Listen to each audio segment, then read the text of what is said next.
Today, we have a great speaker for you, IDA's own Dr. Emily Hearing. She received her PhD in biochemistry, cellular and molecular biology from Johns Hopkins University School of Medicine in 2004.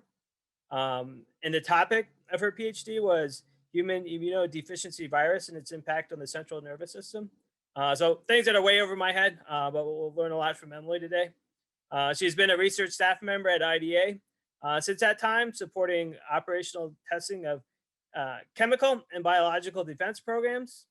More recently, though, Dr. Hearing has been supporting the Office of the Secretary of Defense's Office of Cost Assessment and Program Evaluation, also known as CAPE.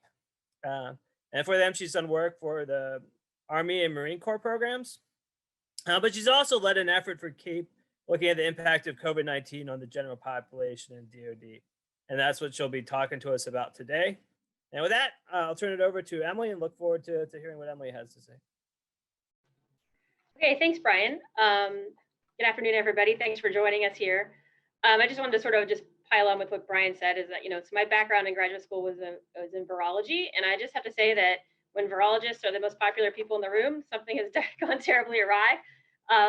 So today I just want to talk to you about the work that IDA has been doing on the topic of COVID-19. And I know that there are several folks from my team from IDA that are on this call. And so I would just ask them if they've got comments or additions they want to make during this talk to please chime in. This was a group effort, and we assembled a great team of economists, and we had some bioinformaticists and some data scientists. And so I think we compiled a great team and hopefully have contributed to the vast body of knowledge on COVID-19 for the pandemic.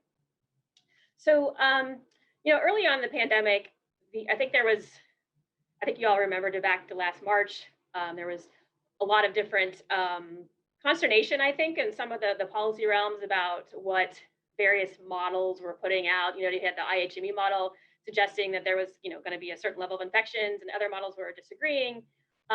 So our sponsor, OSDK, for this effort, identified the need early to gather and start to analyze empirical data for this instead of relying on some of the more traditional models. And so, I think you're all familiar with these SCIR models, the traditional epidemiology models that sort of use just straight up mathematics to predict what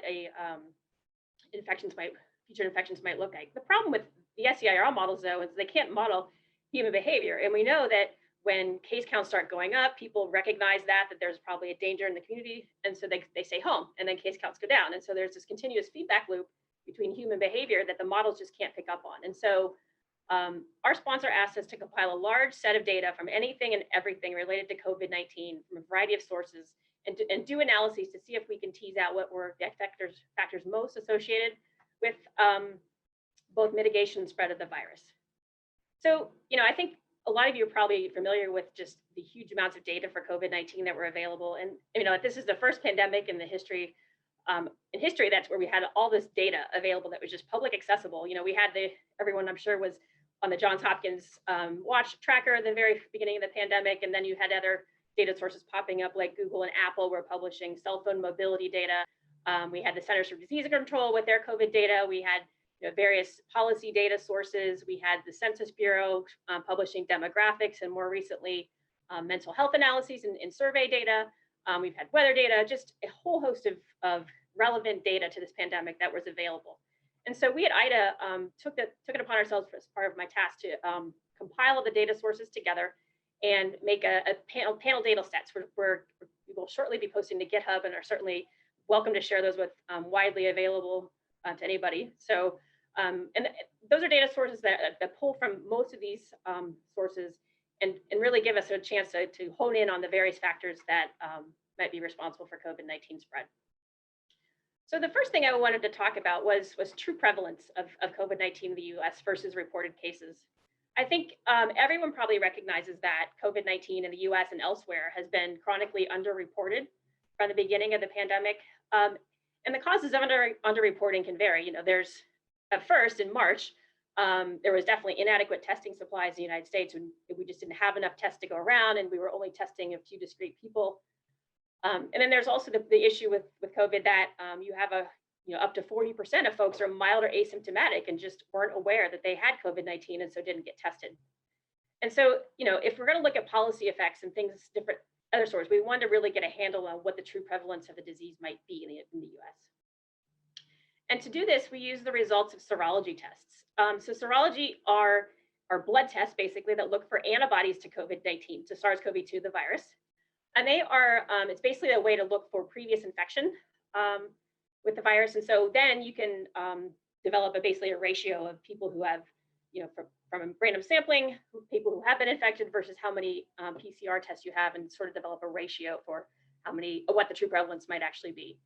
And so I think you might have heard, like, there's been a lot of different serology tests that were published over the course of the pandemic, some of which were not so great. A lot of them had really biased sampling methodologies. I think there was one study early on, I think out of California, that was estimating that 40% of people had COVID-19 in their community. But the problem is that the study was volunteers who they just asked to show up at a clinic for a blood test. And of course, the people who showed up were the ones who thought they'd had COVID previously. And so lo and behold, they had a really high estimate, and it was probably much lower in reality. So the CDC's methodology is the one that we sort of honed in on. And this was a study that they started back in April, I believe. They had 10 locations in the United States and just essentially followed those 10 locations over time. And then, so for our analysis, then we're just going to assume that for any given data, all regions in the United States had the same underreporting ratio. So whatever that serology to PCR ratio was. And then we also assume that there's no antibody decay, which is, there's sort of conflicting data in the literature, I think, at this point.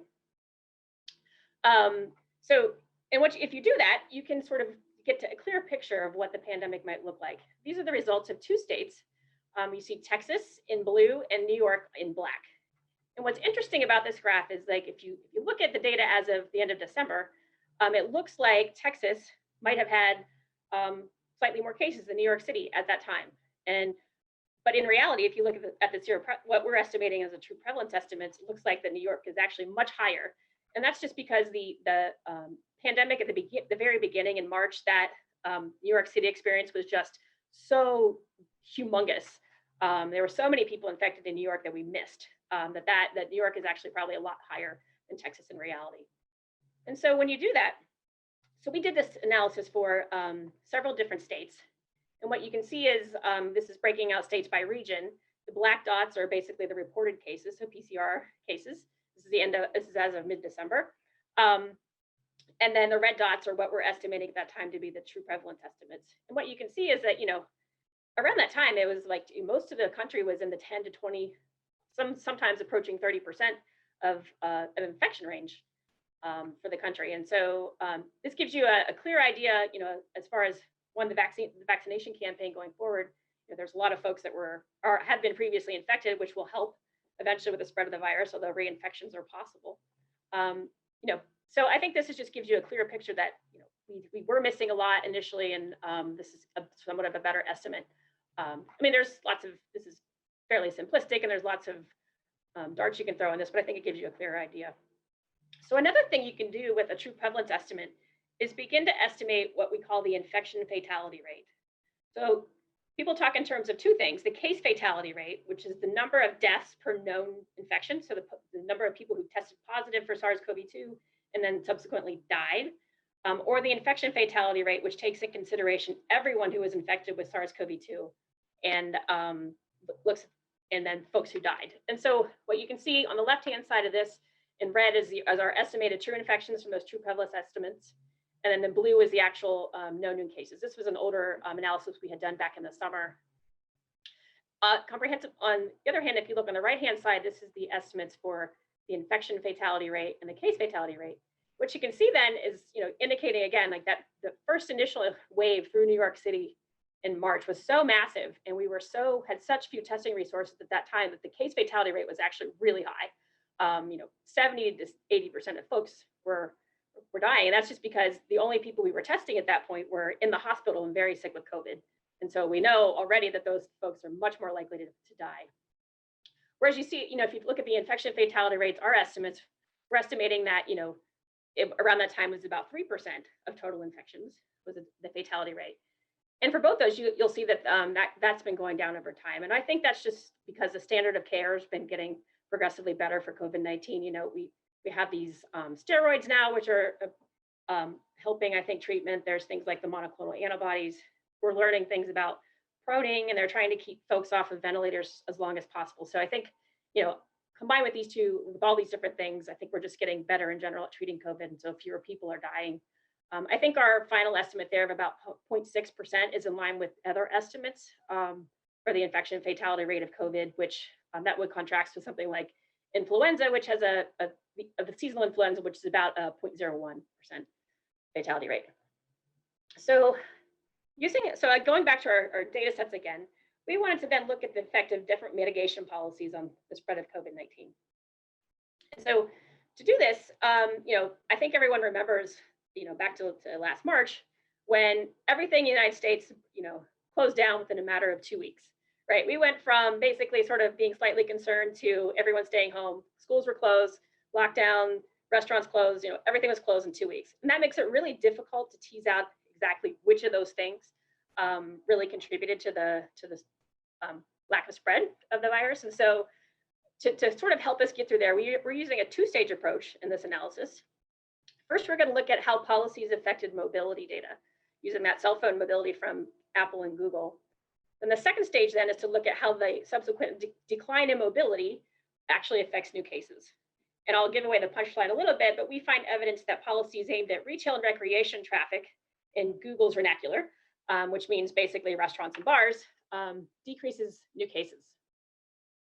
And so this is just one of the examples of the policy data that's available. There's, you know, some of the sources have a variety of different formats and things. We kind of coalesced around Oxford's Policy Stringency Index. This is a data set that the University of Oxford has been publishing since the start of the pandemic, and just basically comes up with a linear scale to evaluate how strict mitigation policies are on in any given location. And so, you know, you can see they come up with a score for school closings and workplace closings, and basically add those all up and put them on this index. And then what you see in the right-hand side here are is the 50 states, basically looking at what the Oxford Stringency Index says the 50 states mitigation policy stringency has been over time. And what you see at the top are the Dakotas with their, you know, I would say like much less strict. I think everyone would agree that they had much less strict COVID mitigation policies in general, and all the way down at the bottom is New Mexico and New York with more strict measures. And so Oxford has this data set for all 50 US states. They also have it for, I think, almost every country. And so it's a really good, great resource for doing analysis such as this.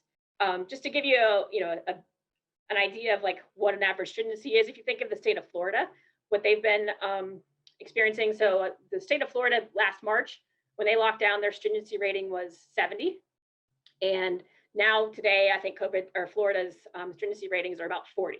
So that just sort of gives you a ballpark figure for if you can think of how Florida's been handling things from a policy standpoint. And so, as I said, we're going to use then this cell phone mobility data as a proxy essentially for how people are adhering to these mitigation policies. And so what you can see from this, so Apple and Google both have been publishing mobility data from cell phones. This is, anonymized data. They've been collecting this all along, but only started, of course, publishing this back in January. It's slightly problematic in that it's only reflected as a baseline change from January of 2020. And so we aren't able to do any year-over-year changes or anything like that, but you can definitely see how mobility to various locations changed from January 2020. And that's what's reflected in this graph here. The yellow line is mobility to residential, basically just showing that people are increasing the time they're spending in their residence. The green is parks. You can see there's some missing data there in the middle. That's sort of par for the course for any COVID-19 data set, is there's some little inconsistencies and missing things. And then you also see then in the red, purple, orange, and blue, reduction in mobility to places like retail and recreation. Again, in Google's vernacular, it's bars and restaurants and things like that, grocery and pharmacies, workplaces, and then transit stations. And so you can use this data for a variety of analyses. Just like I said, we're using this as basically a proxy for adherence to mitigation policies. And so we're going to, for this analysis, this is the results of a linear regression showing how mitigation policy stringency from that Oxford index is strongly correlated with increased to residential mobility. And as I said, this is just results of a linear regression. In black is the actual raw mobility numbers from Google. The blue line is essentially what the black line would be if you only account for policy stringency. And so you can see there's a really tight correlation in all these 4 states with people staying home more and higher mitigation policies. Conversely, if you look at the inverse of that, you can see that those same policy stringency are associated with reduced mobility to retail and recreation locations. And so that's what is shown in this for the same 4 slides. You can see that there's a strong correlation between the black, which is the raw mobility data to retail and recreation locations, and the blue, which is essentially what the black line would look like if you only account for policies. A couple of interesting things to point out on this graph. If you look at Texas and Virginia, sort of suggests that the mobility in these 2 states were a little more than the policy stringency would indicate. We would predict that people would be staying home a little more than they actually were. And then in Florida, you kind of see the opposite of that, in that it looks like the policies were a little less strict and a little more people were not traveling quite as much to those locations. So those were 2 interesting little quirks. So then we're going to take the results of this the reduction in mobility to retail and recreation and see how that affected COVID-19 case counts. So on the left, you see this is the total mobility change for the United States. And in blue, again, the change in policies, or the change in mobility due to policies, excuse me. And so when we do this next step of our regression, these are our results. So the top graph is just the first stage of results for the United States, summarizing it. We're estimating, we broke it into 2 different sections just because the lockdown last March was so intense that we thought it was better to split into 2 different timeframes. So if you look at March to July 2020, average Oxford stringency index rating of 68. Again, I think Florida last spring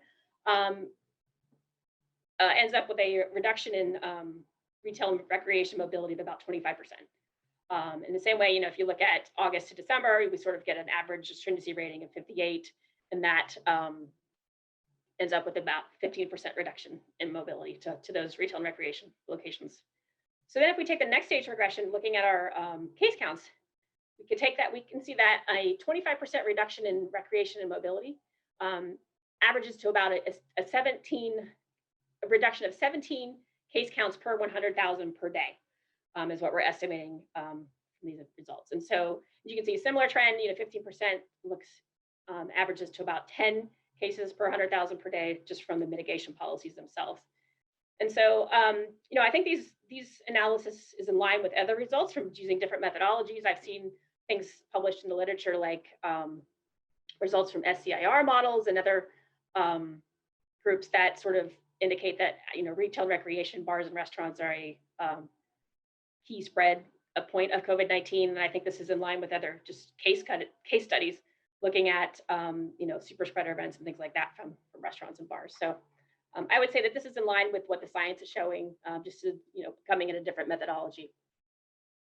So the last thing I want to just touch on a bit is genomic sequencing, and so this is the this is the first pandemic where we've had all these data on cases and policy mitigation and all these other things. But I would say that this is definitely the first pandemic in history we've had such insight into how this virus has been evolving over time.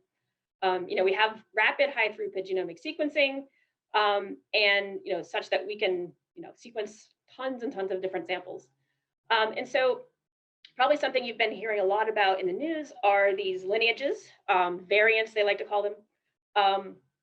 That's all based off of a methodology that was published in this summer called Pango. This is basically a new algorithm behind these lineages, how they're classified. It's just a hierarchical system reflecting like where basically a virus's ancestry, its geographic location, and then any new mutations that might arise in that lineage. Something to keep in mind is that these lineages or variants don't reflect whether a mutation is meaningful. You can't say anything about it, or whether it's unique, because there's multiple, you can often find the same mutation in different variants, different lineages in the virus. And so, we we pulled data from nextstrain.org, which is basically publishing virus sequences from all over the world. And we've been looking at the United States sequence data for the genomic for SARS-CoV-2. And just to sort of give you an idea, this is data from California, looking at, you can see the total number of samples over time per month, and then just breaks it out in lineages, just like this is a fraction of total samples for California, looking at these various lineages over time. And so, one thing you can see from this next slide is that these lineages have been ebbing and flowing the entire time, right? This is not anything new. These aren't, while some of these are new variants, technically new lineages, this isn't a new phenomenon. You've seen, like you look at up in Washington State here, you can see this purple variant sort of waxing and waning. And I think, you can find similar variants across states.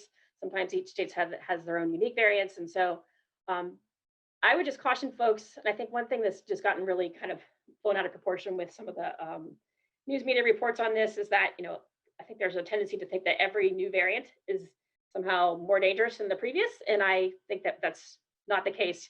Just because there's a new variant doesn't mean we can't, that's all we know about it. We don't know anything about whether it's more infectious or not, or more lethal or not, or anything. So this is just sort of something to keep in the back of your mind. There's a lot of different reasons why a variant may become more prevalent. There's founder effects. You could just get lucky and have several different super spreader events in one location, and all of a sudden that variant is more prevalent. You could be undersampling. I think that's up for debate in the United States, how well we're sampling sequencing. And then, or it actually could be a real mutation with the biological mechanism that causes increased infectivity or spread. And so I think this is an active area of research certainly for IDA. We want to look more into this and sort of start answering questions, things like, how many sequences are enough? What's good enough, right? Because I do think that there's there's probably too much sequencing that you can do. It gives you sort of a false picture and makes you maybe worry about more things than you need to. But it would be nice to figure out, what is an adequate level of sequencing such that we have a good characterization on what's happening, but not something that we're continually chasing down rabbit holes to investigate these new variants that are emerging. And so just to finish up here, I'm hoping to leave a lot of time for questions. So, one thing, I think thoughts in the time of big data in a pandemic. Of course, more data is good. I think it allows for real-time analysis and support deployment of resources and policy implementation. I think there's a lot of great things that have come with this. There's a lot of caveats in that this was a lot of these data sources and these are new to us, especially like you look at the genomic sequencing data. Like these are just new things that we don't know what to expect, and we don't really know how to approach them and what meanings to take away from them. You could have lack of insights into how some of these data are collected, talking about these serology sequencing or serology studies again. There might just be a lot of things that you don't have insight into that are affecting how these data are popping up. And so, these are just all caveats when this data going forward, looking at different models or projections or things going forward. And so, yeah, I think that's how I would summarize it, I guess. There's a lot of issues that we can talk about, and I hope maybe we'll have a good discussion about some of these data issues and ways we could have improved or going forward. So just to wrap up here, I just want to give a huge shout out to my team. Like I said, we are kind of a motley crew of economists and bioinformaticists and data scientists. I think everybody did a great job. I think we pulled together, it's kind of coming from all different fields. It's been a good challenge and a fun challenge to sort of get everybody on the same terminology and similar mindsets on how we analyze this. And so it's been a lot of fun. I think we've made some good progress. As I said, we'll be posting our COVID-19 data sets to GitHub here probably fairly shortly. Otherwise, like they're available now. So if folks are interested in what we have, I'm happy to provide more information, or we can figure out how to send those sets out to folks if they want to take a second look at them. Other than that, I think I will open it up to questions here. That's great. Yeah, thanks, Emily. I think that was a fantastic presentation. Gave a great overview of the work that you and your team did. We've gotten some good questions in the chat. A reminder, if anything comes up, please submit your questions through chat. We'll try and get through as many as we can. We got about 30 minutes for the Q&A session. Since I'm moderating the Q&A, I'm going to go ahead and take the liberty of asking the first question. Yeah, I'm glad you spoke about the sort of data revolution and just dealing with the sheer volume and diversity of data, many of which coming from these sort of non-traditional sources, not a, sort of epidemiologic surveillance system, but, from cell phones and from web searches and a whole variety. I was just wondering if you could speak to, knowing what you know now and the research you've done, for the epidemiologists in the room, how would you go back and sort of redesign, those epi-surveillance systems? What are some of the things you might think about differently, based on these experiences? Yeah, that's a great question. I'm trying to think, like the one that pops into my head is necessarily an epi surveillance. One of our challenges with the policy data is that a lot of places didn't track, so they would only post. So we could go to all the different public health department websites, for counties or states, and they would post their current policies, but they would delete all of their previous policies. And so we had a real challenge figuring out what the policy changes were over time, and really had to. And I think even some of our data sources, I think a while the Kaiser Family Foundation was posting policies, and then they sort of stopped after a while. Boston University is also tracking things, and I think there was a lot of. It's a huge challenge, right? Like collecting all this data is a massive. This is a massive undertaking. But I think it would have been really helpful had there been the public health community a consistent data source or methodology of hosting their data, or reporting their mitigation policies at the time. I think that would really be helpful in the future to really figure out which of these policies is most important for that. Okay, great. Well, Jason Sheldon has a question from the chat. He asks, is it possible to do serology testing with vaccinated individuals? So it is. So the current serology tests that they're recommending, okay, so the vaccines produce antibodies to the SARS-CoV-2 spike protein. That's the protein on the outside of the virus.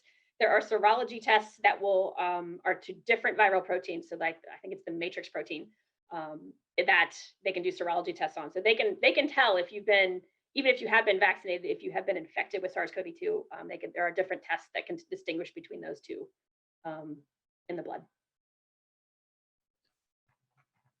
And then Craig N asks a question, was there a measure of how effectively states marketed their policies to the public? Marketed, I believe one of the data sources, and I think Zach can maybe chime in on this one because I think he's all over this. I think one of the data sources did have a marketing metric, if I remember right. Is that correct? Yes, so the Oxford Stringency Index tried to measure public information campaigns aimed at telling people to stay home.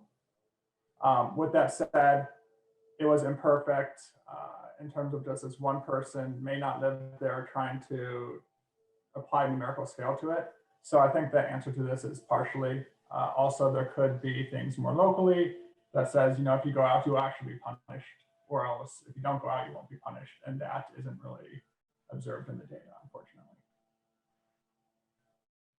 And then Christopher Tracy asks, are there more details available on how you calculated the from policies values? Yeah, I can provide them in detail if you want them later, but we had the stringency index, which we then used to estimate changes in mobility due to stringency. We got that value, and then we looked at the coefficients from the change in stringency or change in mobility from stringency and looked at how that affected case counts or new case counts. Yeah, thanks, Zach. And then George Peru asked a question, does the reduction in case count per 100,000 seem low compared with shutting down so many businesses, or is he missing something? So, I would just say, right now there's places that are at like 50 to 100 case counts per day. And so actually, I think 10 to 17 is a fairly sizable effect size there. If you think about, this is per day, I think it definitely does make a difference. Now, it's certainly not perfect. There's lots of other places where people are, also catching COVID. But I do think that it's not insignificant, and that definitely is one of the drivers of the spread, I believe. And just to follow on to that, were you able to differentiate between the timing of those measures? does sort of implementing an administrative measure earlier sort of amplify the effect, or is there a point at which it's sort of too late to be effective? So to kind of get at that, the problem was early on. Or do you mean early on in terms of the pandemic as a whole nationally, or early on within the localized spread? I would think at a local level. I did not look into that. I will look into that. That's a very good question.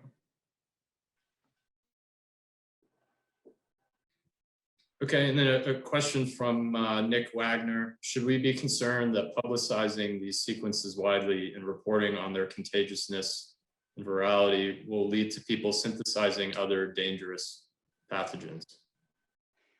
So from my perspective, I'm not concerned about that. I mean, so I think you're probably referring to gain of function research that folks have done, which in my mind is just research. That's a line of research where people make mutations in viruses and in the laboratory, and then see if they can, infect a new species or something like that, looking at different mechanisms of infection of the virus. And so, from a scientific perspective, I think we want the most sequenced data available, and we want to have as much information out there for folks to do as possible. I think, could someone engineer COVID-19 or SARS-CoV-2 to be more infectious? I guess they could, but I mean, at this point, this virus is doing pretty great on its own. And if you're going to engineer something, I think you would probably pick a different pathogen altogether. Something's a bit more, robust, might be a bit more infectious than this one is. And so I think there's a lot of reasons to suggest that this particular virus is not a great candidate for something like that. And that, in my mind, is coming from a benchtop science framework. I think you want to get the most data you can out to the scientists doing the work, so we can work on cures and vaccines versus worrying about what somebody might do with the sequences. Great, and then a Mike asking, how OSD CAPE will apply this analysis to assist in their decision making, and I would just add, it might be useful, just sort of talking through, you had this fire hose of data, you ran really complex analyses. How do you sort of make that digestible to a senior leader, who's dealing with a deadline and sort of faced with uncertainty? If you could just sort of talk through your experience with CAPE. Yeah, so I think like everybody, yes, right? Right at the beginning of the pandemic, we were really trying to get our hands on what exactly what these data meant, and how we could analyze it to really help. And I think CAPE sort of gave us two different taskers. They want us to look at the general population data and compile these data sets and make them widely available. And then they also, separate part of the task that I haven't talked about is we did analyze some data from the DoD cases, looking at various occupations and different trends, demographics that were associated with DoD cases. And so they were focused on, I think, how to respond to the pandemic early on. This project started last March, right when this all came down, and I think by the time May rolled around, I think it became clear that DoD was, as far as cases, we had a fairly good handle on where things were. I mean, there was a few missteps, the Teddy Roosevelt cases early on, and a couple ships that had some issues, but then they closed down basic training, and they had figured out testing protocols and things to do to help basic training, and they were able to get training back in action and really I think fare pretty well as far as cases. But the DoD population is, especially the active duty, is a younger population, and we know from the data that the older folks are primarily the ones that are infected. Although I think some of that there's up for debate, and I think there's a lot of that's changing. There might be some new information emerging on how this affects younger people and children. So I think CAPE was mainly, they were coming from the standpoint of they wanted all this data out there and available to folks to do this analysis. So that was our primary role, is to getting this compiled. They certainly they participated in the COVID task force meetings that were stood up.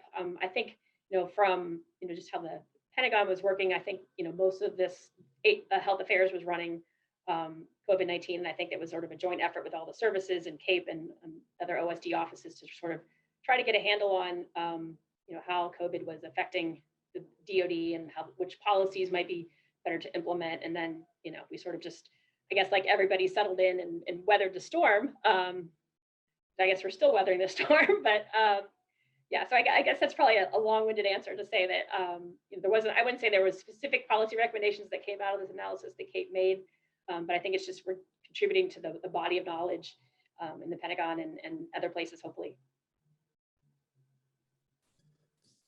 And then two more technical questions. First from Ron Johnson. On your regression, can you explain why you used the linear regression? Was it the presence of disease by predicting the prevalence of disease? So maybe if you could just speak to the modeling process and sort of how you settled on a model. Can you repeat that question? You cut out for a second.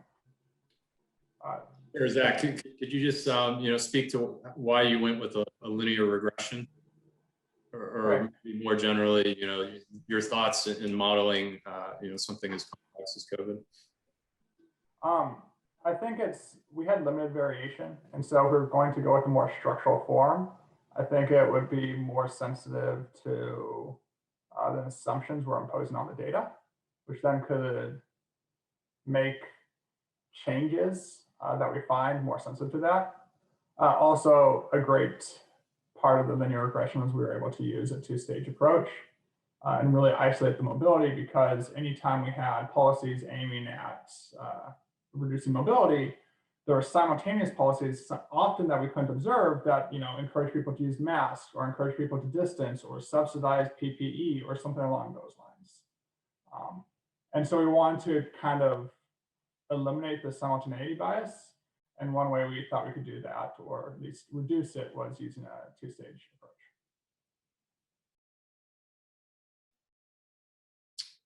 Great. And then a sort of follow-up question. What is the current estimated error rate for serology tests when individuals have had related coronaviruses? So I don't know the answer to that off the top of my head. That is something that we can certainly dig into. I assume it's pretty low because the other human coronaviruses are, at least the ones that are circulating in the US at the time, are pretty different from SARS-CoV-2. They're a different family of coronaviruses. And so my gut feeling is that the serology tests are pretty good at distinguishing those, but that's something I don't know the exact answer. I don't want to say something that's wrong. And then another question from Dave Graham. Having a year of experience now, is it possible to identify which mitigation strategies, aside from vaccination, are proving most effective? Is it possible now to look across communities or areas and identify areas that are doing better than others? So I think the biggest challenge we had, and one that I still wish we had a great data source for, would be mask adherence. I think in my gut, I believe that masking is probably the policy that has made the most difference, but figuring out a data set that shows how well people within a certain community are adhering to masks has been really challenging. There's a bunch of survey data. I think New York Times published a survey back in July that was showing, by county, but I don't know. I was sort of skeptical about some of their results. So that's one thing that I wish we had a better handle on. And I don't know how to tackle that. I don't know how to get to mask adherence other than, I don't know, facial recognition or something like that. Some weird new tech thing that will help us on this. And I think at least from a looking at case studies and things like that, bars and restaurants, indoor, unventilated locations are the ones just keep popping up over and over and over again. And so I think those are the locations that I think are clearly the ones that are most associated with spread of the virus. And so and I think any mitigation policy aimed at getting people outside, getting people in better ventilated places, and masking are the ones that are going to pop out. But like I said, that's especially the masking, right? It's just like in my gut. And then, you see all these technical studies looking at, airflow between two mannequins or something like that. Those show that it probably does work, but actually proving it via adherence to masking policies is really difficult. I also wanted to tack on to this because I have a background in education research. Emily Oster has done some great work looking at educational effects in terms of school closures and how that led to spread. And they found that when cases are low or medium, closing the school didn't really reduce the spread in the community that much. So that would be a less effective approach to reduce new cases. Great. So just a reminder, get those questions into the chat. You know, another question I had, you know, sort of as there's a light at the end of the tunnel. And, you know, I think if you've been in the sort of pandemic preparedness world, this is no surprise to you, but, you know, there's always that cliff that sort of once we're over the hump, then, you know, people get the pandemic fatigue and they start just wanting to get back to regular life. And then we sort of always forget vision. We always forget, you know, the last pandemic. You know, based on your experiences, you know, how do we make these lessons enduring, you know, so that we're better prepared for the next pandemic? Has there been any talk, you know, with senior leadership on sort of teasing out some of these lessons? So I would say from my perspective, I haven't had conversations with folks looking at, you know, looking ahead and how we might do things differently. I think, you know, getting at this question of COVID fatigue, you know, clearly we all have COVID fatigue at this point, right? Like we're all done with this. And I think one of the things that I've been mulling in the back of my head, you know, like how would things have been different if last March, instead of our blanket response being to shut down everything because we didn't have enough testing and we didn't really know where the virus was, we shut down everything, and we probably shut down places that didn't need to be shut down because they didn't have COVID in their locale, right? And so now, then you got to the point where people were just tired of lockdowns, and then the virus did show up, and then they got hit hard. Places like Texas and I think, you know, the Dakotas comes to mind. And so, you know, had we had a really robust initial testing infrastructure in place, you know, how can we improve on that? You know, I think there's a lot of lessons to be learned from the South Koreans. They, you know, basically said there are no regulations on COVID testing, get them all out there, and just all of their pharma biotech firms started, you know, just mass producing COVID tests, and they were able to really quash this thing because they knew where it was and they knew where they had to lock down and where they didn't. I do wonder if we had done a better job of testing early on and locking down strategically versus just blanket lockdowns. If that we would have had a better outcome in this thing.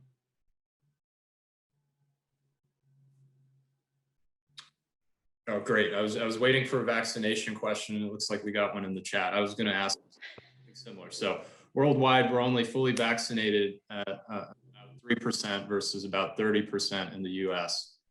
What are your thoughts on how we move forward as a world to get back to normal? You know, plenty of places aren't even remotely close to the US in terms of vaccination. I think here we're getting at the global health security question and some of those national security implications. Yeah, I mean, clearly, I think we're going to have to, once we get folks vaccinated here, and I think, you know, we're real close to the point where we're going to have way more vaccines here than we need. And I think at that point, like we have to sort of start turning our view outside and making sure that we help these countries, because it's, you know, not only is it you know, health crisis, but it's also a political crisis, right? This you know, instability and everything else that arises from these massive outbreaks, and so. You know, I think mass production of vaccines, we really need to get them out and get the good ones out. I think, you know, there are a couple of the vaccines, like the Chinese vaccine is not great. There's, you know, they're contemplating adding a third booster for it at this point. It's only, you know, 60% effective and, you know, maybe even less in some places. And I think that's where places like Chile is having a fairly robust outbreak, but they've been relying on the Chinese vaccine. And so I think we probably need to, you know, do a wholesale scrub of like which of the vaccines are good and the ones we need to get out as rapidly as possible. Now, you know, the mRNA vaccines, the Pfizer and Moderna vaccines are good vaccines, but they have their own challenges with logistics trains associated, you know, getting those into places that are more remote and rural are going to be hard. But I think it is definitely something that should be a priority for everybody going forward. And so I'm hoping that's the case. Are there sort of any applications of this work to the international community? You know, perhaps some of the data lessons, could that be applied to, you know, like you mentioned, targeted vaccination strategy, you know, vaccine where they're needed first, or, you know, this country is experiencing an outbreak So, that we should vaccinate, sort of a ring vaccination approach. Have you guys thought at all about some of those implications? Yeah, I think we've mostly been focused on the US. I mean, honestly, like for a good 9 months, the United States was the epicenter of COVID-19, right? And so I think we're just now getting to the point where we're have bandwidth to sort of look outward. I think there are, I mean, you could do a lot of these similar studies that we've done, looking at policy mitigation and how places have locked down, like all these different data sources we pulling in. So we have a global panel as well that has a lot of these same data sources that we have for the United States into our global panel. And so those are all things that we can look down, like most effective lockdown strategies. I do think taking a hard look at how, especially early on, testing was done and rolled out in various locations, and how we can improve on that, and lessons learned to take from various places. Like I said, the South Koreans they were all over it from the beginning. So I don't know if I answered that question. No, I think so. And then it sort of spurs a follow on from Nick Wag. Is there any chance the DoD will participate in a global network, regular pathogen sequencing, so we can vaccine development sooner? Yeah, so DoD is ramping up. The DoD GEIS program is definitely ramping up their SARS-CoV-2 sequencing efforts. I think there's a general recognition now that we need to sequence, not only this virus, but probably a surveillance in general of just the natural state, like the bat populations. And DoD can certainly, we can go places where a lot of people can't. And so maybe that's something that we can look at for various, I don't know. I mean, I'm sort of even thinking like a special forces thing, right? Just random sampling of bat populations or natural, water, things like that, to sort of just see what's out there in the natural environment. And so that's something that definitely DoD could I think help with. And I think people are starting to really think about this. Like I said, I am really fascinated by the question of how much sequencing is enough. And we have started to do some analysis and are looking at different metrics and ways to sort of measure, are there natural things about the virus that can tell us if you've sequenced it and have enough of have characterized all of the different mutations that have arisen in it. And so I think that's an important thing just for the whole of government, for the entire federal government as a whole, to really think about going forward, is, because you don't want to sequence too much, because then you end up in this situation where we are now, where we're kind of freaking ourselves out on some of these variants for no reason. But you don't want to be flying blind. So I think it's an important question.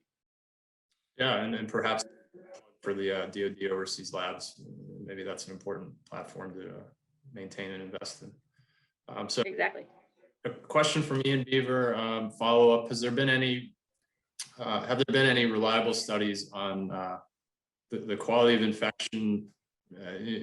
Basically, is natural immunity equivalent to vaccination, or are there any sort of differences in the literature in terms of the protectiveness of prior infection versus a vaccination? Yeah, so there have been studies, and it turns out that the vaccines are better.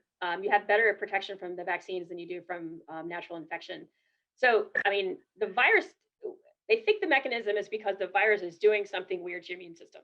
Like SARS, the SARS part of SARS-CoV-2, the severe acute respiratory syndrome, is essentially not related to virus replication, but a disease of a haywire immune system. And so it's clearly doing something to your immune system. We don't quite know yet.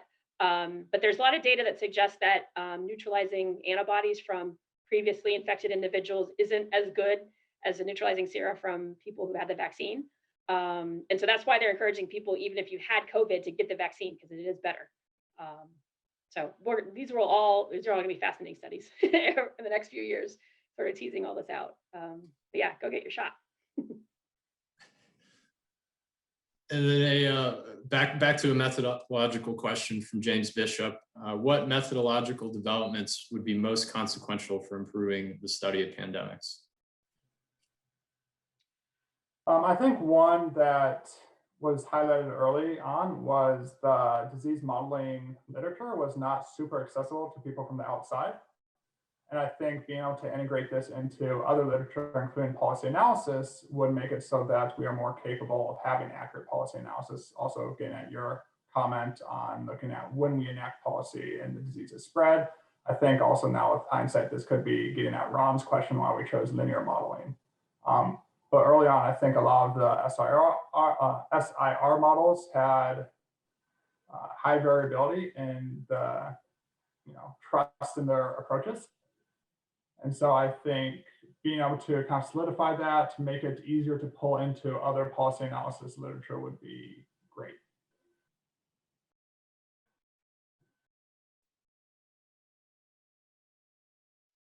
Okay, and then another question from Ron. Can you speak to the hypothesis that Rh factors, blood types have impact on getting COVID? So the last I have read, and I don't know if there's been more recent studies, but the last study I read is there is an association between, so you're referring to a study that shows that there's different blood types have different severity levels. And the caveat with that study was that they were looking at, they were basically doing chromosomal mapping. And so that area of the chromosome, which happened to contain the blood type gene, was associated with severity disease. It doesn't necessarily mean that the blood type gene itself was associated with more or less severe disease. So I think the jury is still out on that. And so it might just be that that's, the whatever gene is actually causing more severe disease is just along for the ride, sitting right next to the blood type genes, and that's why it showed up in that particular study. But there might have been more recent studies on this, but I do not think that there's been a causal link established between that yet. And then a follow-up to the natural immunity versus vaccine question, is the vaccine more protective? Is that measured through reinfection rates or severity of disease, a combination? So the studies I'm referring to are actually in vitro studies, or they take sera from people and actually do a neutralization assay of the virus in a petri dish, essentially. So that's just looking at pure entry of the virus. I don't know about, so that there have been, you're seeing anecdotal info in the literature about, number of people vaccinated, that whether they've been infected. I'm sure those studies are ongoing, looking at previous infections versus previous vaccination and infections. The UK is also embarking on a study to purposely infect people with COVID with and without vaccines. And so we might learn some data on that, although do not sign me up for that study. So I think, yeah, it's not clear that the studies I'm referring to are just in vitro. So there's, we need to do a lot more science on that yet. Some good ethical questions on the challenge trials. One last question from Colin. What about adding heterogeneity networks or endogenous behaviors to SIR models? Is this an active area of research? Can we improve upon these SIR models? Yeah, so I know there has been some heterogeneity in these models because with COVID, you actually did see a lower spread value among children because they were a little bit more immune.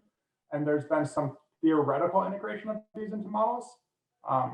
There's been limited integration of that heterogeneity into